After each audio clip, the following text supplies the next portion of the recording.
think we're going live. Going Okay. live. There we are. Now we're live. Live. You are looking live. Mr. DeVol, how are you, sir? Good. How are you? Man, I'm this very hat over the earphones, it's a little snug, but I got to Yeah, I show bet. my Padres pride here. That's So good, but we're being festive because this is the last time we'll do this before the holidays. That's right. Yeah. I love how now I know you said to me that we would be recording this, before the break, before Zorkfest, that kind of thing. But I love that I really find out when I'm going to be on the air after listening to your episode. I'm listening to the last one, and Mark DeVol will be my guest next week. It's like, oh, okay, yeah. Well, I think on this last one I think we mentioned the first week of December. So in my head I was like, oh, Mark's probably tracking that. Yeah. But that is funny. You're like, oh, I guess I should Okay, watch a couple ready. episodes of luck here. Okay. Well, first of all, how's the gambling going? Fantastic. Oh my Nice. gosh. Dr. Mike had a roll last week, and I'm being completely honest here. With the exception of longtime listeners of our podcast will remember when we hit like 9 4s at Caesar's Palace and we had it pressed up to the table max of $5,000. Barring that roll, it was the biggest money-making roll I've ever had. Ever. That's incredible. And it was my biggest win at Harrah's Southern California by far. So, yeah, it's turned around. It was getting a little cold there for a while, but last week, oh boy. Good. Very good. How about you? Well, I haven't really been doing much at the casino lately just because life. Yeah. But I've been making a killing in soccer in the past couple of weeks. That's great. Yeah. So that's been nice. Some 3-1, 5-1 underdogs, and I mean, when those things hit, they hit nice, right? I mean, those can, that can change the way a day has gone. Oh yeah, sure. Yeah, so those are always nice. My little, I don't know. So I bought this to make an Instagram video with my dog. That's the only reason I bought this thing. And the day that I had the idea, this was the only one that I could find. I don't know why this thing dangles so low. A little ball instead of just being like I've got a just being fixed at the top of this. Yeah. I don't know. I might have to do some restitching because it's like hitting my microphone. Yeah, maybe it's broken. Maybe it's defective. Yeah. It's not supposed to look like that at all. They were like, let's see if we can sell this for a few bucks to beat some suckers. Yeah. Anyways, Bogan's in the house. Chris is he's Julie can always see us in Biloxi. I'm looking forward to Biloxi as well. What would you say your odds are for Biloxi in April? Well, I'd say for me, it's pretty good. I can't speak for Dr. Mike. It'll always depend on his work schedule, how he's feeling, his health, that kind of thing. But yeah, I'm planning on it at this point. Okay, yeah. Cool. Very good. Yes, we will miss you at Zorkfest. Mark, I was very excited when you told me that you were a go for Zorkfest. Not only do I love gambling with you, but I am looking forward to our panel. You, me, Eric Rosenthal, and Gil Alexander. I know you guys are all my friends and are all doing me a great favor, but I feel like I can honestly say that that's a murderer's row of gambling content right there. It's going to be a lot of fun. Yeah, definitely looking forward to that. I'm so glad I'm able to go. Yeah. Yeah. By the way, if you're going to be in Vegas, but aren't going to Zorkfest, but you are curious about the podcast or potluck, and there, Michael Traeger, if you go to Zorkfest, travelzork.com/Zorkfest, right. There is that you can get a ticket for just the podcast or potluck. That is possible. So if you're not attending the whole event, that's fine, but you just want to hang out and watch us talk, that's a thing you can do. Nice. And shameless plug, tip your dealer shirts. This got the new silver on black edition here. Mark, which one do you like better? The light blue on the dark blue, or the silver on black? I kind of like the one that you're wearing right now. And folks, I'll tell you, Tim wore that shirt when we were in Vegas last time, and the dealers really dug them. So, So I'm not going to say who, Mark. I'm not going to say who. But one of my listeners has said that he noticed that his ratings have gone up after he started wearing the shirts to the casino. So so it's an investment. It's I a positive EV. I think this shirt is positive EV. Absolutely. What size do you wear? I'll bring you one. Double X. Double X. You got it. Thank you. Okay. Let's talk about luck. Now, I was just recently at a horse track last week. And look, Hollywood and Charlestown, it's also got a racetrack there. I've never done anything horse racing there before. I've been to the casino a bunch of times, but this time I stayed at the inn that's near, it's on the same property, but it's like sort of on the other side of the property from the casino. And it was a nice night out, and I knew I was going to drink, so I decided just to walk over to the casino. And I walked over there, and the entrance that I usually would go in from that angle is still closed, and they still don't use the entrance. So I noticed that the entrance going to the racetrack was open, and I was like, well, clearly you can get into the casino from the racetrack. So I wandered down that way to realize, oh snap, there's a race going on. So I happened to stumble on a race. When I got there, they were still warming up. I went in, took, I got something to eat, and I came, and Mark, I had planned on hanging out, playing at the table or something like that. I spent the whole night hanging out at the racetrack. It was like 60 degrees outside. It was beautiful. So it was. I don't typically do much horse. I can count on one hand how many times I've bet on horses, and 3 of them are probably Kentucky Derbies, right? I've only been to the horse track and bet one other time. I think the last time I'd bet on horses that wasn't the Kentucky Derby was when you and I were at Foxwoods for Gamblepalooza, right? So it'd been that long. And we've talked about how that at Gamblepalooza at Foxwoods, for you and me, I think both, it was one of the highlights of the trip. Just that group that went over there, and we're talking about horses, and we're watching. We've got our own screens here and everything. It was a little relaxing in a way compared to the intensity of playing craps or something like that. So I don't know. It's maybe not the same thing because you were by yourself. You were actually at the track, but that was a great time. Yeah, and so I enjoyed watching these couple episodes of Luck just a little bit more, in that I have just recently been in this environment and appreciate it just a little bit more. Boo Bear, I got to get that shirt. Yes, you do. Yes, you do. Use promo code YO11 for 11% off your purchase. That's still a thing. YO11. Nice. You know the reason why you chose YO11 for that promo code? It's when I was still a don't player, and I hated the Yo because it was the only number that did nothing for me.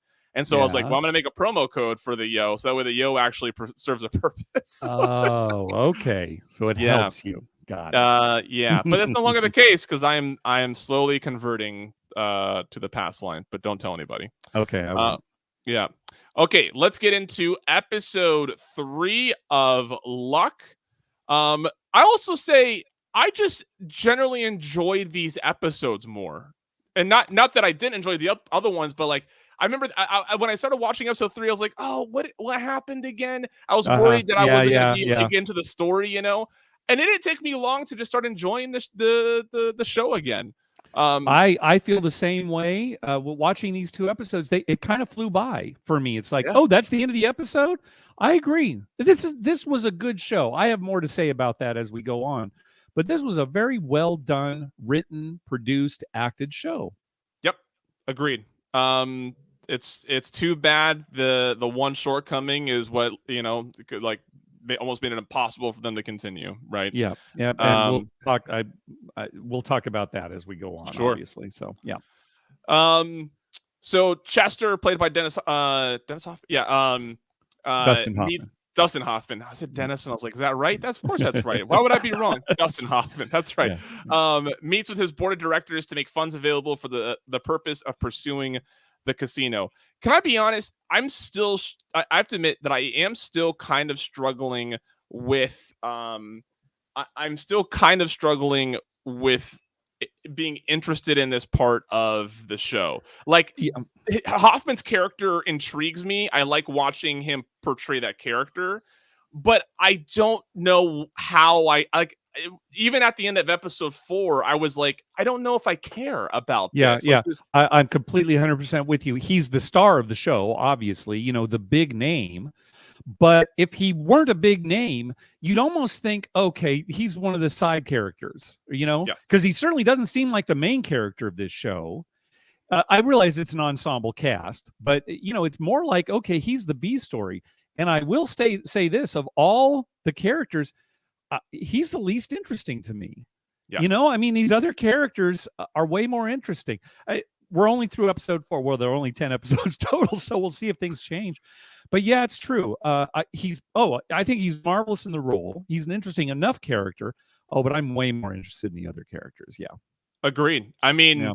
you can make. I mean, I'm more taken by Nick Nolte's storyline. Mm-hmm. Mm-hmm. I can't remember the actor's name, but the Escalante is more like, Uh-huh. and like anything he's involved in is Yep. interesting, right? Yeah. I would almost say that if you were watching the show, you'd think that the 4 guys, the buddies that won the pick 6, that they're the stars of the show, Yeah. right? Because to me, well, it's 4 of them, but their story's very interesting, intriguing. They're kind of comic relief too, in a way. But yeah.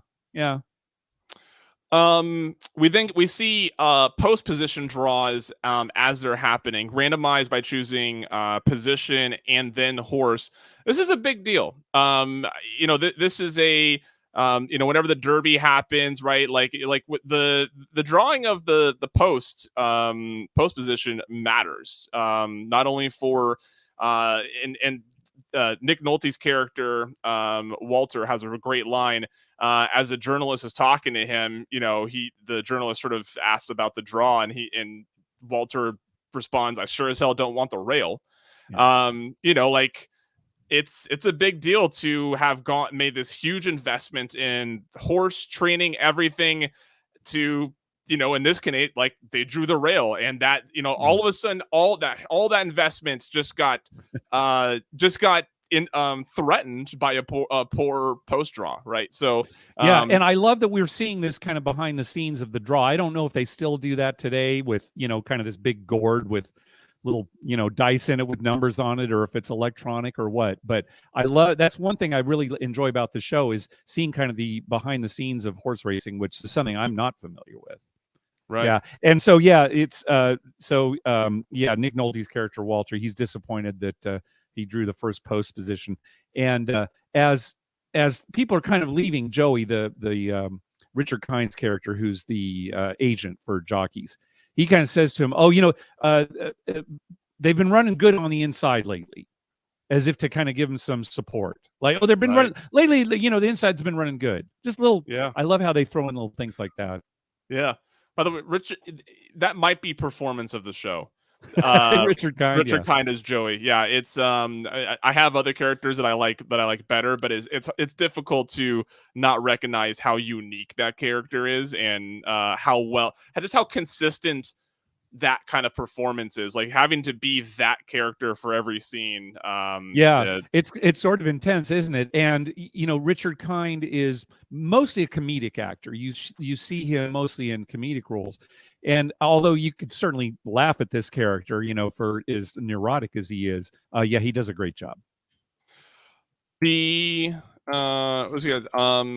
Jerry comes to Escalante looking for information on this horse they're hoping to buy. So if you remember, they were trying to get this horse in a I can't remember what it's called. I heard it, and then I was going to write it down. Then I was like, why would I forget that? And then I didn't write it down.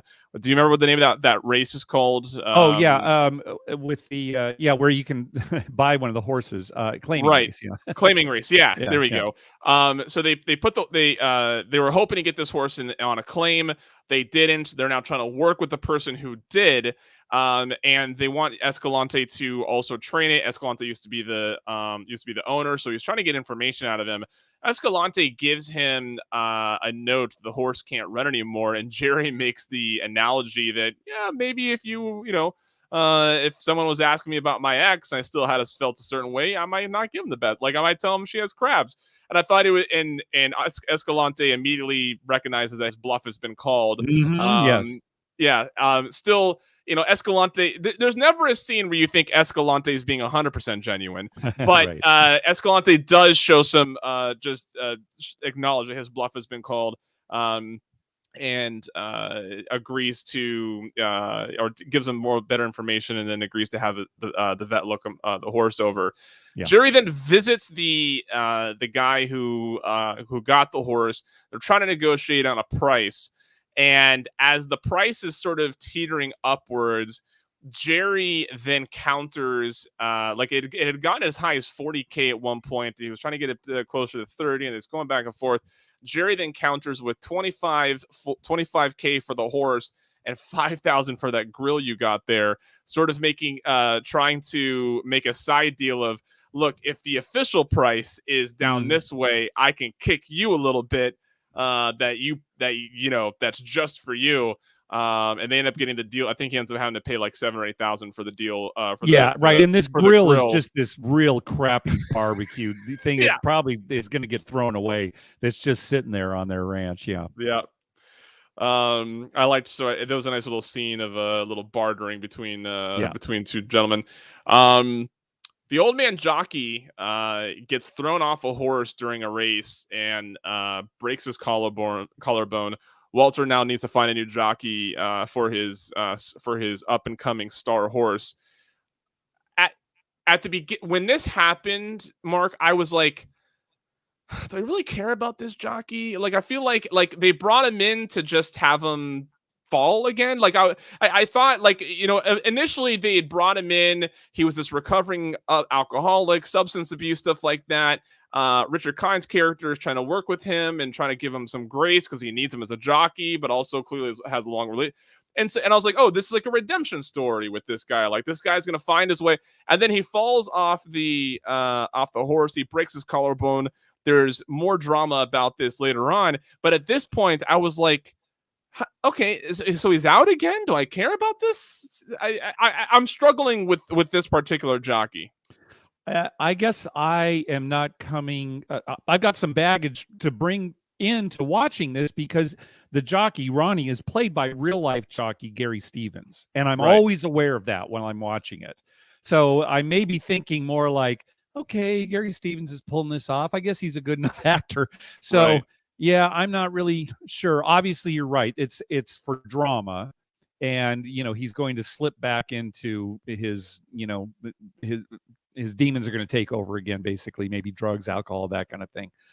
And the show is pretty melodramatic in some ways, and so I guess that's what they're going for. I can kind of see what you're saying. Yeah, it's like, okay, we care more about some of the other jockeys for sure. Right. Yeah. Yeah. Our four gamblers finally get to buy their horse, and they couldn't be more excited. And this is where this is when I realized that I was really just enjoying watching the show. There's a great scene that takes a few minutes, and it's like the four guys who could not be just sort of your, like, if you didn't just watch them win this huge purse off of in episode 1, they look like your typical run-of-the-mill, down on their luck kind of guys. Mm-hmm. And they are all just in their own way enamored by the fact that they own this horse now. And they like each take their turn feeding it a carrot. And like Escalante is kind of observing this, and like his body language is kind of like fun to watch in that scene. It was just such a and it took like 3-4 minutes, which if you think is like, quite a bit of time for a show that only has 9, like they didn't know this, but like still, like it's for a 10 episode season, right? It's a and they really sat in this scene it was just so pleasant to watch. Yeah, it's a good scene. Even hardened wheelchair bound Marcus, played by Kevin Dunn, seems kind of giddy in his own way about, hey, we've got this horse. Usually he's complaining about things. That scene is also great because it educates the four of them and us, the audience, on how expensive it is to maintain a racehorse. Because Escalante goes through all the fees. It's not just boarding and everything, but it's visits from the vet and, carrots per month and, all this, and just on and on and on. It didn't seem to faze the four of them because again, they were so happy to have this horse. But I'm glad they kind of put that education in there for them and for us. Yeah. I dated a girl who was in the horses one time, and I was just when I was learning about like how expensive is just to own the horse, right? Like just to maintain it and like let it exist on your if you have property, great, but most people don't have their own property for their own horse, right? And so that's so it's staggering. Yeah. Most people don't get into horses for profit, right? That's definitely they have to love definitely it. where owning a horse and being a gambler are similar. Chester is interviewing a young man. Chester, being Hoffman's character, is interviewing a young man in his company for possible personal work, assigning him sort of a specific role in what is presumably they're going to be. It's about the horse, right? This is where I was having a hard time. They are also pursuing a horse. They being Hoffman's character and Dennis Farina's character, like they are like also pursuing a horse. And I was having a hard time picking up on if they're like, are they trying to recruit this kid to be a part of that transaction, or is this like another angle on the casino? That was unclear to me. It is still unclear. I thought that it might even be possible that Ace is kind of grooming this new character, Nathan, taking him under his wing, maybe sees some of himself in him, even though he complains that he's, just some brash punk. It's hard to say. I think what you just put, possibly see some of himself in him. I think that's the relationship we're seeing here. Yeah, because you see him call out Nathan's imperfections or things he doesn't like in the way that he's behaving, but he doesn't do it like he calls him out on it almost as if he's trying to course correct, not that he's trying to like he's not about to kick him out of his office. It's like, here's how you need to change your thinking. Now let's move on. One thing I love, and this comes up at least a dozen times in this episode, is answering a question with a question. Yeah. And around the fourth or fifth time, I realized, that is annoying. When someone answers a question with a question, I was like, at first I was like, come on, like it's not big. And then I was like, that is really annoying, answering a question with a question. I think Hoffman's character is onto something here. I'm gonna start calling people. All right, I'm gonna make sure that I answer as many questions with questions as I can at Zorkfest. What do you mean? Why do I bet the pass line? It's just the whole panel is just you deflecting any question with asking the question. Did Mark actually say anything up there? Good night.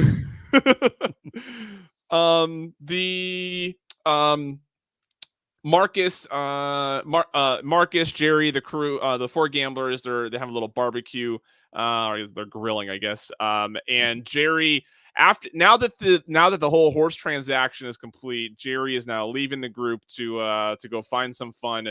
Marcus yells at him, "You're going to go gamble." And even though I knew that's what Jerry was about to do, and even though I know that being a degenerate's, there's liability there, I was like, I don't know, maybe I don't know why who cares if he's going to gamble? Yeah, like that doesn't sound so bad, but that's when you're Jerry's character, it is kind of bad. A few scenes of drama, storyline go by, and then we get back to Jerry, who has arrived at a poker table at Hustlers, right? Hustler Casino. Casino, yeah. Not long after, Marcus was hopeful that Jerry had gone it. So there is a scene, I forgot to mention, they're at the racetrack when they're in the midst of getting this horse transaction done. Marcus makes the comment that Jerry's not staying out all night, and he kind of like alludes to the idea that maybe Jerry has sort of course corrected on his own behavior with gambling, with being involved in his horse. And then the second the horse is taken care of and under Escalante's care, boom, he's right back at the casino playing poker, and he's right back into it. And that's essentially where the episode ends. Yeah. And it's, since it's kind of a serialized show, as we get to the next episode, we're just going to basically continue these same storylines. But there were a couple of other things I wanted to mention about this episode. Towards the beginning, during the morning runs, there's a horse that gets loose and is running the opposite direction on the track, and an alarm goes off. to let any writers know out there that it's going on. I wasn't aware of something like this at a track. Obviously, it makes sense, to have that, to let everybody know, hey, horse on the loose, careful, don't be going at full speed, and watch for that. Let's see. Oh, I guess we should say too, one of the major plot points here is that Leon, who's sort of this new up and coming jockey, he is in the sauna, and he passes out as he's walking out of the sauna. And they're obviously going for a storyline here on how hard it is to be a jockey and making weight, and exercising versus taking in calories, not taking in enough calories. So that's kind of where the drama is going with his character, and we're probably going to see a little bit more of that. And this is kind of funny. I don't know why this caught my ear, but 2 different characters in this episode referred to a bathroom as lavatory. Now, lavatory, I mean, yeah, people say it. I've said it many times, but to hear it twice in an episode, I don't know, especially here in Southern California, lavatory is not really that common a term. And just for 2 different characters to say it, I'm thinking, okay, this sounds like a writer who says lavatory, and he had 2 of his characters say lavatory. Do you say lavatory a lot, Tim? No. So I'm trying to think of the only time so lavatory is something I hear occasionally or heard occasionally when I was in the military. There was I mean, we would call it the head, but, the head, yeah, because we're but like I would hear officers sometimes call it the lavatory. Army calls it a latrine. And then like the airplane is the only other place I feel like I've heard. I hear people. Bogan makes the point, only on an airplane. Yeah, so I feel like I've heard it occasionally, like in the government, people refer to it as a lavatory when they're trying to be like professional or whatever. Like I don't know, but yeah, it's funny you found, because when Nathan asked to use a lavatory, I was like, what?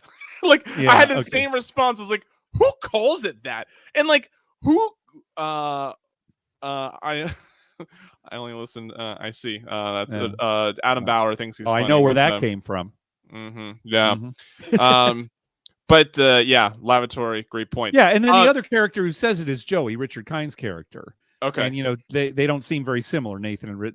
So anyway, that's just an aside. I'm not complaining, other than no, it's a great thing. I mean, that's all I'm going to call it now. It's not just so. Answering questions with questions, referring to it as a lavatory. That is your Zorkfest vibe, huh? So something during this jockey storyline, especially with Leon, who's struggling with body, like with weight and stuff like that. It actually reminded me of a line from Rounders. I don't know if you remember this line, when Matt Damon is in on the professor's game. And one of them says, why don't you don't worry, it's not worth your time, kid. Why don't you become a jockey or something and do something useful? And then another guy responds, kind of tall, isn't he? And I remember the first time I saw that thinking, oh, I guess maybe you don't want to be too tall. But now that, like, with this movie and having followed horse racing a little bit more, you realize, like, you don't really think about how small jockeys really are until you really start paying attention, or someone until it's really pointed out to you that, holy smokes, jockeys are small people. They're not just short; they have to be, thin too, to make the weight. Yeah. It also well, I'll get to this when we cover episode 4. Is that all you got for episode 3? Yes, that's it. Very good. Episode 4, we see Jerry in the bathroom washing his face. He has clearly been under some stress. It's sort of presumptuous or he's presumed that he's kind of got cleaned up a little bit on the poker tables. Yes. His nemesis, the only way I can describe Chen, his nemesis is also in the bathroom, just talking all sorts of trash about the way that Jerry's playing his game. Yep. And it's clear that Chen knows he has a mark here on Jerry, and it's clear that not only is he being a bully because it's who he is, it's clear that he's being a bully because he knows that's how he's going to get the most out of Jerry, right? Yes. And Yep. I really like the actor does a really good job of delivering it in both ways, right? Where it's clear that this is just part of his personality. He is the bully at a table, but he's especially needling Jerry because he knows that's where he gets the pots out of Jerry, Yep. right? Yep. So I didn't, of course, I didn't bother looking up the actor's name, but really great performance in the way that he's delivering that aspect of that character. Yeah, Dennis Dunn is his name. D-U-N. There we go. Dennis Dunn. Yep. Yeah.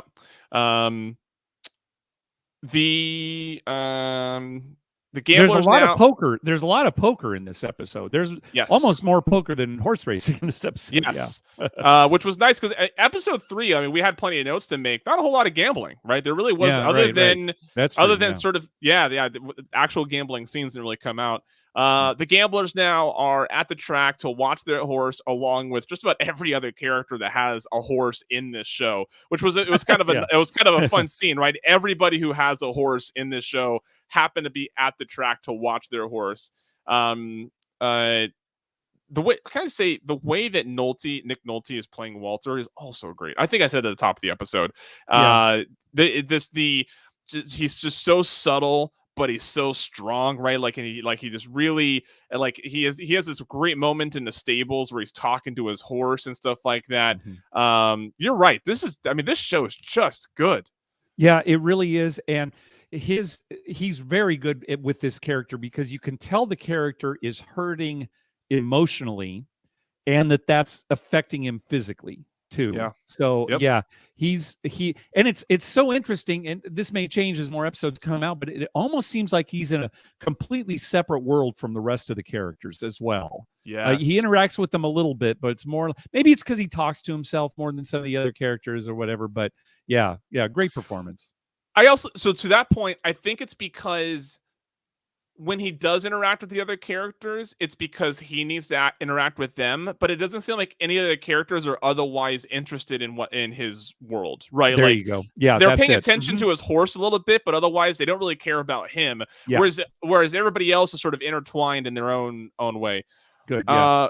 Renzo, Richie Coster's character, is on the phone with his mom and is unsure if he should be sending her more money for bingo, and because he knows she's just going to run to Reno to play the slots. Yeah, it's great. I wrote down the quote because he said you only hear his side of the conversation. He's on the phone, but ain't the bingo just the invariable jump off? Next thing you're in Reno on the slots, right? So I just love that. That's like his drug of choice right now is bingo, and then she's going to graduate to the slots in Reno.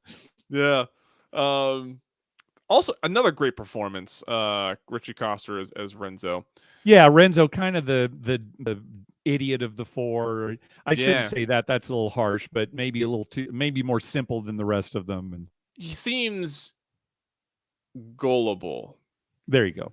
Yeah, I think is maybe the right word for it. Yeah. We're back at the poker tables where we see Jerry. He is struggling to call with a pair of jacks that he has in his hand. His nemesis shows a 6-2 so he ends up folding because he realizes that he's just being egged on by Chen, and he thinks he's doing the right thing. He feels like he's being bullied and decides that he's not going to give in to this stuff anymore, folds, and then the guy flips over a 6-2 just to piss him off. Yeah. And I mean, it's one of those things where like you watch it and you see the way that how Jerry responds and how Chen is interacting with him, and Chen just owns him.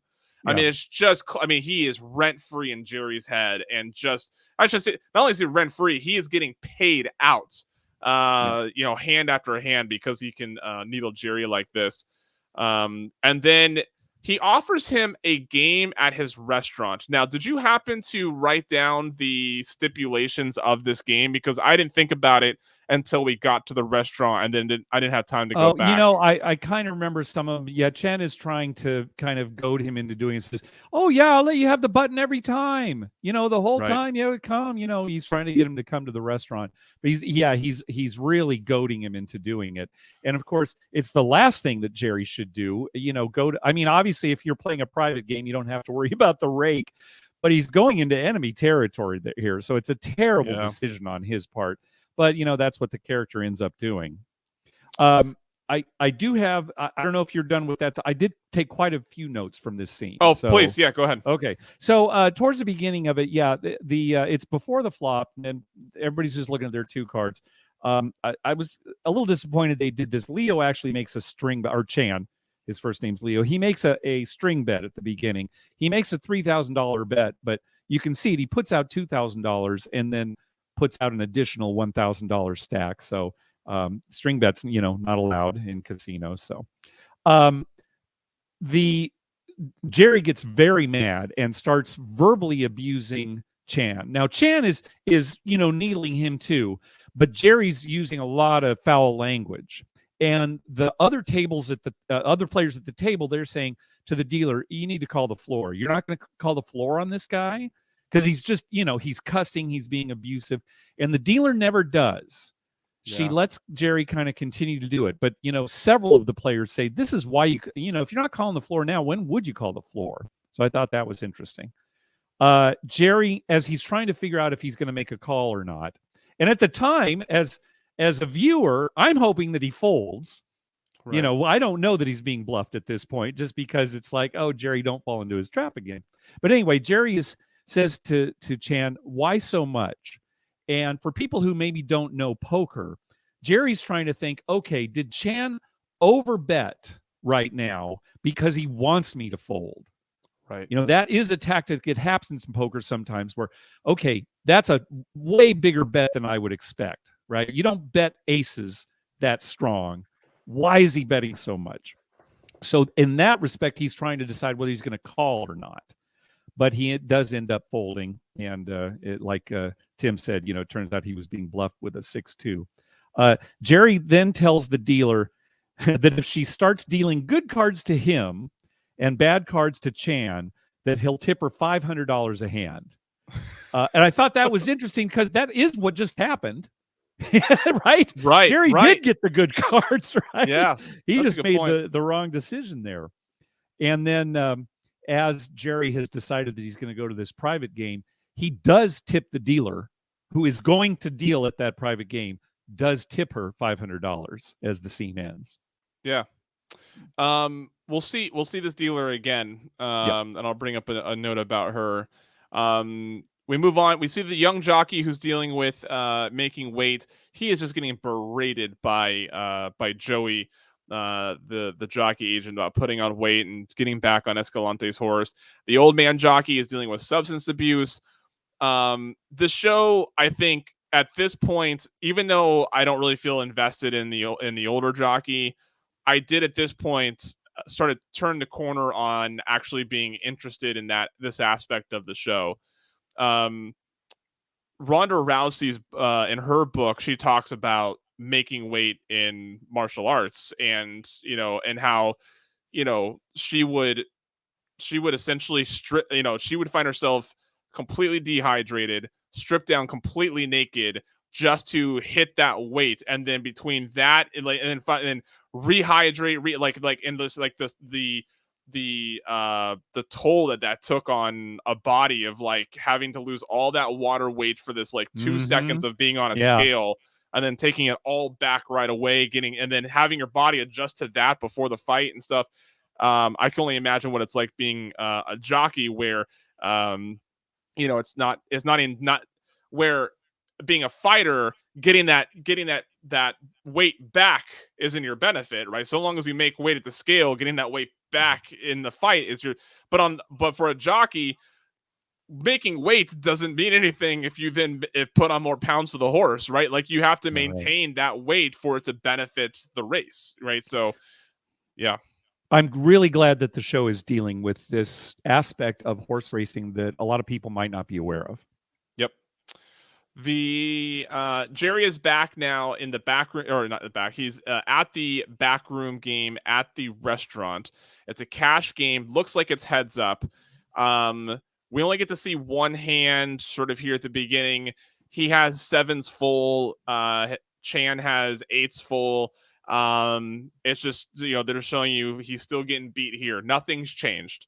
And he goes into his bag for more cash. Now, the dealer of this game is the same dealer that was at the poker table at the casino.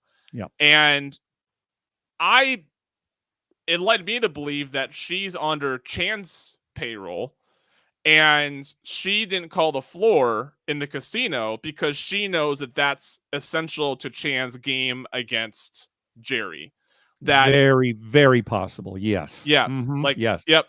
Because to your, the character or the players in the casino were like, aren't you not going to call the floor? And you kind of wonder. At first, I was like, is she not calling the floor because maybe she's like played with Jerry enough that she doesn't want, like, maybe. But as soon as she's dealing the game in the restaurant, I was led to believe that she actually didn't intervene on what was probably going to be a big pot for Chan. Yeah, very good point. Yeah, you when you initially see that first scene where she doesn't call the floor, it seems like she's doing Jerry a favor, but in reality, she could be doing Chan a favor. Yep. Yeah. Yep. Yeah. It's so yeah, that's a good scene. I at first I thought, well, wait a second, what happened here? There was no betting round on the river, and then I realized that Jerry was all in. They were playing with table stakes, meaning money that was physically on the table at the time. Jerry did have a big bag of money next to him that was not, eligible for the current hand. So I was, furiously writing down, oh, they made a big mistake, and then I realized, nope, I missed something. So good for them. Cousin Vito's in the house. Nice. By the way, have you ever seen one of these videos that Cousin Vito does now with? I haven't watched them. The Big ones Lou? where he and Big Lou go out and get fast food stuff. Yeah. It's if you want to kill time, it's entertaining. Him and Lou are making funny videos there. Yeah. There's a great horse racing scene. I mean, we're 4 episodes in, 3.5 episodes, well, almost to the end of 4 episodes now. And, there's a good horse racing scene in episode 1, but it kind of gets like, it's tough to stomach because of what happens to the horse. We don't really get to see a lot of horse racing beyond that. And then we get this race where Walter's horse ends up getting the young lady as the jockey, Carrie Condon playing Rosie. She gets the opportunity to jockey the horse. She's super excited. And the horse gets stalled out of the gate. Now she's 3 lengths back to start. And it's this great, I mean, like, from it's so predictable, but was so pleasant to watch. Like, you just know from the second that she starts slow out the gate, you're like, this is what she's gonna do. She's gonna catch up and she's gonna win. And sure enough, but it was still like, even knowing that from the first second, it was so fun to watch. Nick Nolte's like emotions while he's watching it. He almost he finds the cadence of the gate, right? And it kind of reminded me of like the old guys on the off-track betting sites where they're like they're getting into watching the horse, right? Nick Nolte kind of has like that kind of twitch to it. It was really well done. It was a fantastic scene. And, I mentioned when we first were talking about the first couple of episodes, how incredible the action footage was of the actual races. And this was another great example of that. And then as the race is ending, they use slow motion and, there's like kind of crescendo music. It's almost like an emotional end to a movie, the way that they portrayed it. And it was so well done. And as I'm watching this, I'm thinking, wow, they did such a great job with these action sequences. And obviously, they've got cameramen. If they're not on horses, they're on some kind of vehicle right next to the horse, that kind of thing. And then, and I hate to bring it up, but, in the back of my mind, the cloud that, is hanging over this show is that horses died in the production. And so it's kind of tempered because the scenes are so good. They're so good. But ultimately, some horses, suffered for this, and that's why the show didn't continue. So I'm sorry to bring that up at this point, but I really, it's such a fantastic, wonderful, emotional scene. Yeah. But when it was ending, that's what hit me. So. Yep. Yeah, it's. Well, I'll save this thought we'll finish the rest of this. Okay. All right. Yeah, there's more to say. Yeah, so he gets Walter sees his horse later. He learns that the horse coughed, and he wipes the horse's nose to find blood. At first you're like, oh man, there's a flaw with this horse. Then the vet checks with him and just sort of says he needs some antibiotics. Did I catch this right? It seemed like she was she played off the situation as if it was manageable. She did, and that is kind of the realism of horse racing as well, because there are a lot of horses who, especially when they run, they have respiratory bleeding. Yeah. And for many years, veterinarians would give them Lasix, which is a drug that kind of prevents that. In fact, it was very common. You would look at like even the racing form, and there'd be a circle with an L, a circle around an L, and that would indicate that the horse was on Lasix. As of now, just within the last few years, you're allowed to give your horse Lasix between races, but I believe it's like within 24 hours of a race that the horse can't be on this drug. So I'm not an expert on it, but that rang true to me too. It's like she says, okay, yes, we see it there. Antibiotics just to be sure. That's what she said. Didn't even say it was an infection necessarily.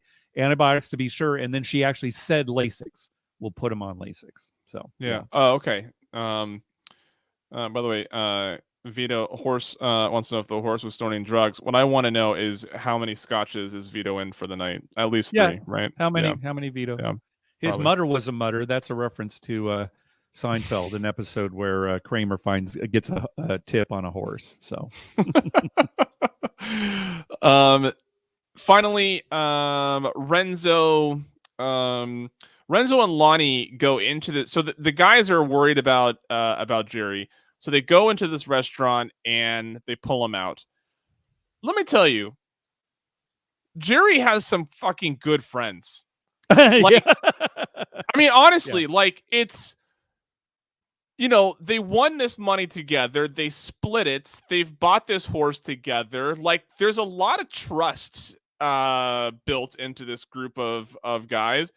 And then they decided, and then they know they learn where he is, and they go in and just get him. And the thing is, it's Marcus's idea.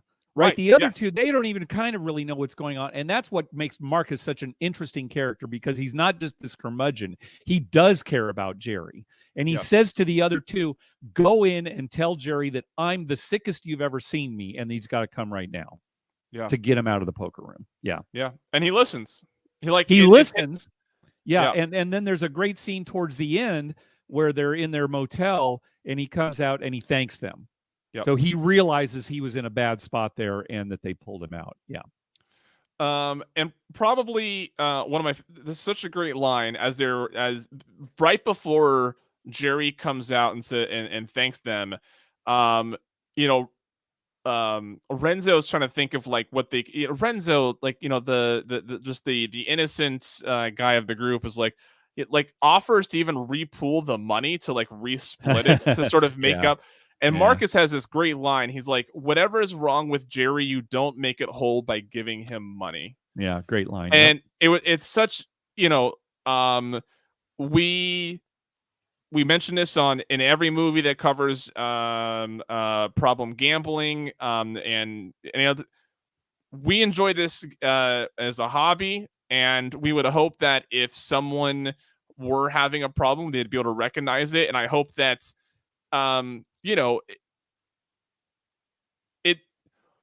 it's really difficult to figure out how to deal with someone's addiction somehow, and not just be stern, like you're not getting anything more from me, right? Yeah, right. You see this a lot with like substance or like alcoholism, right? You see people like bargaining for situations in which maybe it's okay to, and so I think what I like in here is Marcus is being like, no, like even if we help with it, like giving him money is just going to make it easier for him to do this again. Yeah. And it's more to your point that it's a great part of learning more about Marcus and how he actually truly does. Because if who we thought Marcus was in his attitude towards Jerry in the first few episodes rang true, we would just assume that Marcus would just let him blow his bankroll at that restaurant and be like, whatever, you're out of money. It's up to, that's up, that's your problem. But yeah. Yeah. Thoughts? We're 4 episodes in. What are your feelings on the show thus far? Well, like I said, I think it's a great show. The acting, the writing, the production, it was tremendous. It's just a shame what happened, and I understand, why it got shut down. That's how I feel. I mean, that's all of it. Yeah. Yeah. Before, I do have a few more notes on this episode, if you don't mind. Yeah. So something's going on with Ace's grandson, and we apparently don't know. Remember, there's a scene where Ace is on a yacht, and they kind of mention his grandson, like maybe he's in some kind of trouble. We didn't really find out too much there, did we? Or did I miss something? So this was I couldn't remember exactly what we had learned about why Ace was in jail, and I want because the guy who brings up his grandson says you did a good thing for him. And it made me wonder if what he went to jail for was part of maybe, if his grandson made a mistake and he took the cover, it felt like it was built into that part of the story. Yeah. We do find out about a couple of surprise relationships. Joe, the veterinarian, it turns out, is in sort of a superficial sexual relationship with Escalante that we didn't really see coming, but when they were arguing earlier, it's like, okay, there's obviously some sexual tension there. And we also find out that Rosie and Leon, the 2 jockeys, that they are also in some kind of relationship. Right. They sprung those surprises on us. The only other thing I have to say, so I always have the closed captioning on when I'm watching the episode, just because sometimes I can pause and then actually, write down exactly what was said, and other times just if I miss a word or here or there. But whoever was closed captioning obviously didn't really know the subject matter, because there are mistakes as you go along, and I'm reading along. It's like, well, that can't be what he said, right? And then I'll go back and listen to it. It's no. One example is, for example, the hand in the restaurant where Chan wins with aces full of 4s. The dealer says aces full to indicate that he's got the better hand. Aces full. Excuse me. 8's full. Right. 8's full. I'm going to screw up myself. 8's full, but the closed captioning said 8's 4. Right? Like the closed caption was, oh, okay, yeah, there were 8's in their pair of 4s, so 8's 4, which doesn't make any sense. But there are quite a few little errors here and there if you watch the closed captioning.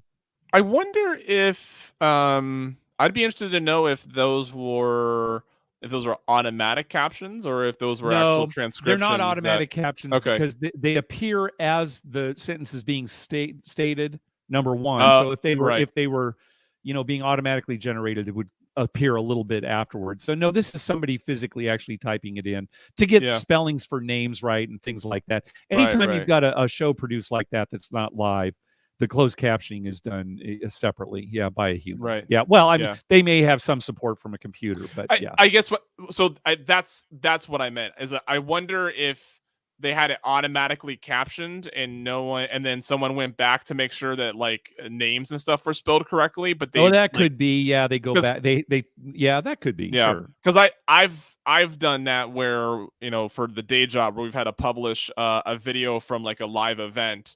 And we don't have time to clean up the whole captioning, but we do go through to make sure that the important people's names are spelled correctly and stuff like that. Yeah. 4 episodes in. I really like this show. Yeah, me too. And I'm realizing as I watch, when we decided to do this, I was like, oh yeah, I watched that show. But as we're watching, when I watched the first 2 episodes, oh yeah, I remember this stuff.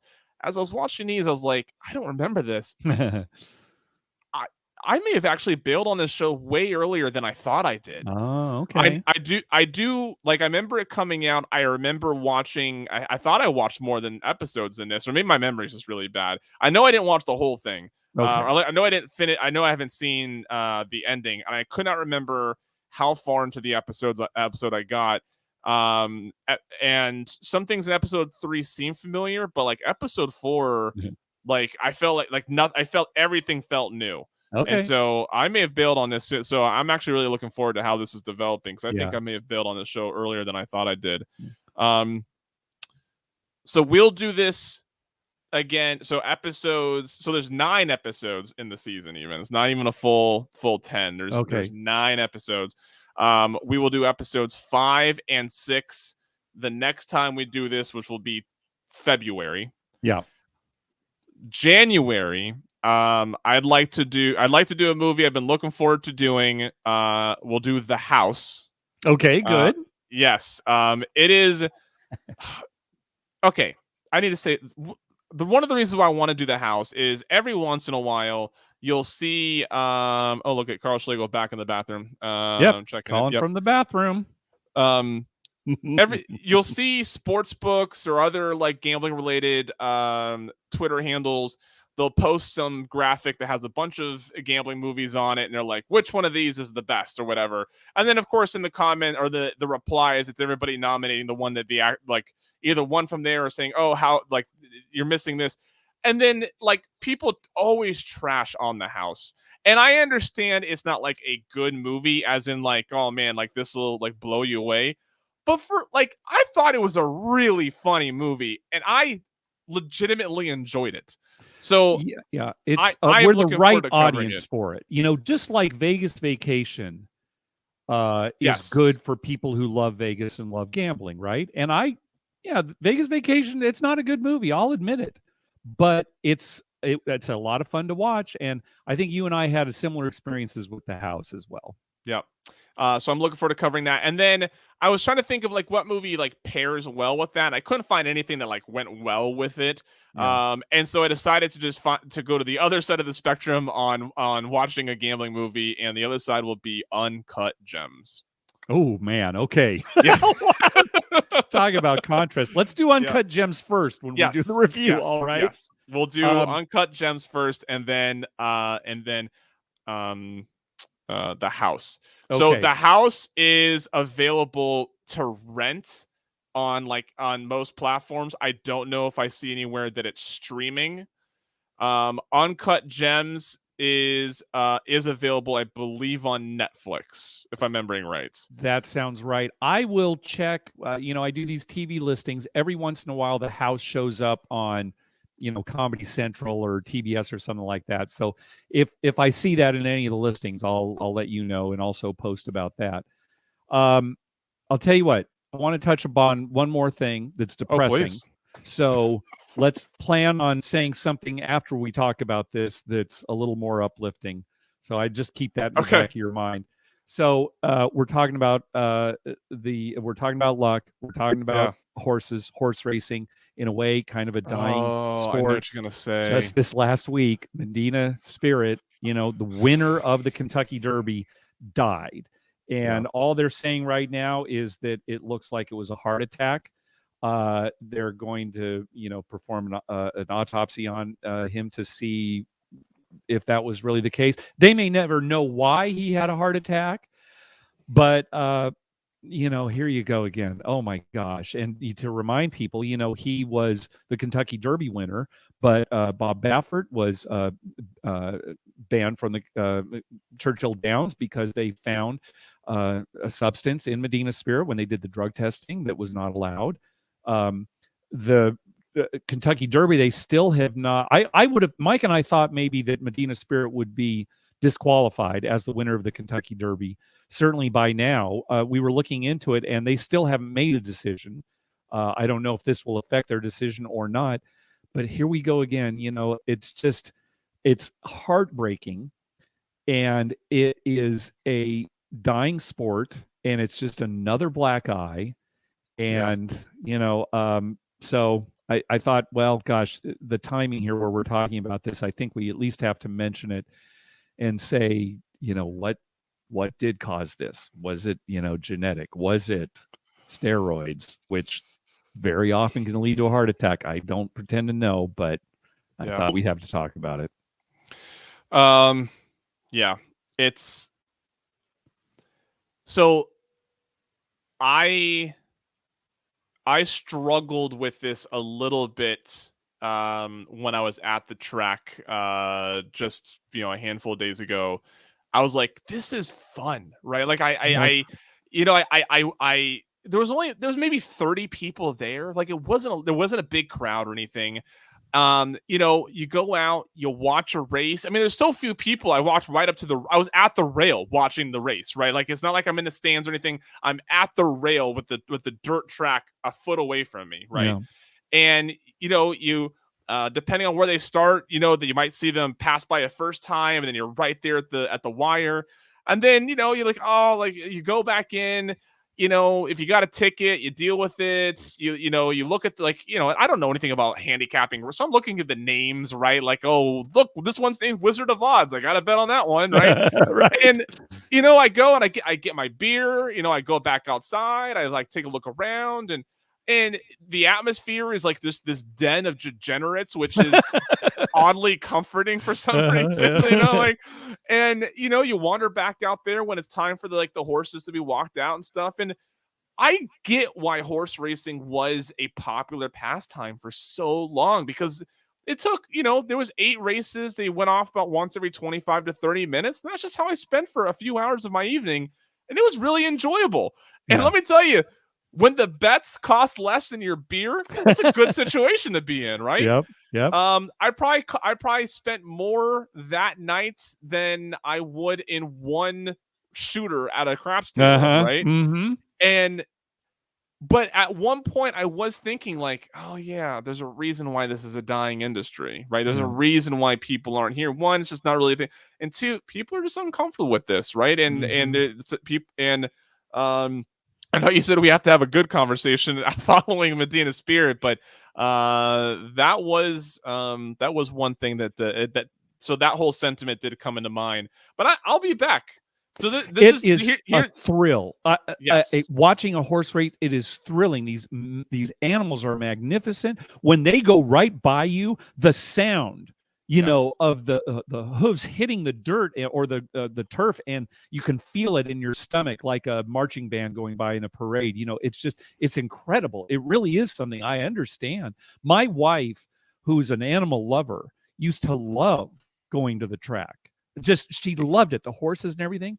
And then we went one time and a horse fell and had to be put down, and she won't have anything to do with it anymore. And that is almost kind of the sentiment that I think the public is starting to take now too. So I can tell you right now, if I witnessed that in person, that'd be the end for me too. Yeah.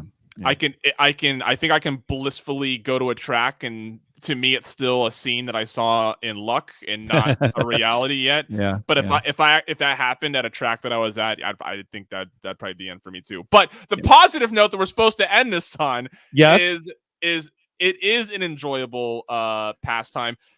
I enjoyed it so much, Mark, that I was like, I think the next time I come here, it'll be to watch a race. Yeah. I don't know if, I think I preferred spending $30-$40 at the track on bets that could possibly win, right? Mm-hmm. So there's that there's that hope. There's a chance I do that versus going in the play pie gal. Here we've been talking on all of our shows about how the table minimums are going up. You can still bet $2 to win on a horse at a track, and that's been the way it is for decades.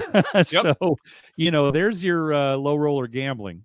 One thing I really liked, and I'm sure this is the first time I've ever. So when we were at Foxwoods, I had to go up to the counter. I think the one horse track I went to in Peru, obviously there's a counter. I'm not even sure how you even made my bets in Peru. I think I just said some things in Spanish, and they're like, "All right, here you go, gringo. Here's your bet." But like this, I put my money into a machine. And then I didn't really deal with cash again, bets wise, until the very end of the night when it came to time to cash out. Right, I put $20 in the machine. I made my $2 bet on this horse. I made my $2 bet on that horse. It prints out your tickets, and then it prints out a cash voucher. Right, like, okay, I'm done with this. And then so it was nice. What was nice about it is you can kind of set like, okay, I'm gonna do, and so instead of going back and sort of digging for money all the time and kind of losing track of how much you're bet. You'd be like, all right, I don't mind losing $20 at the track tonight, right? And the cash voucher sort of being the limit on that a little bit. So it was easier to track and limit myself. Anyways, Lots of fun.